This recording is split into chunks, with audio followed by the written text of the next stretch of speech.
Now we come to the point where we want to measure the period of the pendulum. Just one thing to start with, when you set your pendulum oscillating, don't use big swings like that. That'll introduce other sources of uncertainty and error. What we want is a nice small oscillation. And I'll start a nice relatively small oscillation there. Now, just like we did with the experiment with the clock and seeing how good we are with a stopwatch, we'll use a little countdown here and I'll measure 10 periods of this pendulum. So it means I need to pick a start point. I am going to pick the point where the pendulum is closest to me because I find that the easiest point to measure.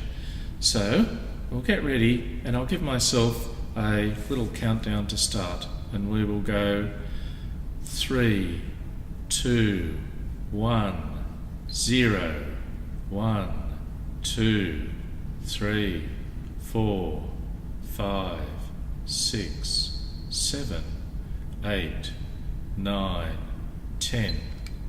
And I have just measured 12.59 seconds for 10 periods. So that's 12.59 plus or minus 0.09 of a second for 10 periods.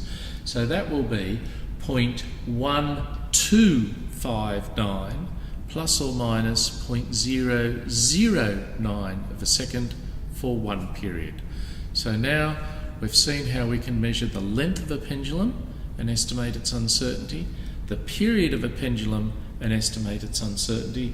So you can now go ahead and calculate the value of g, the acceleration due to gravity, and more importantly, you can calculate delta g and see how good that final result is.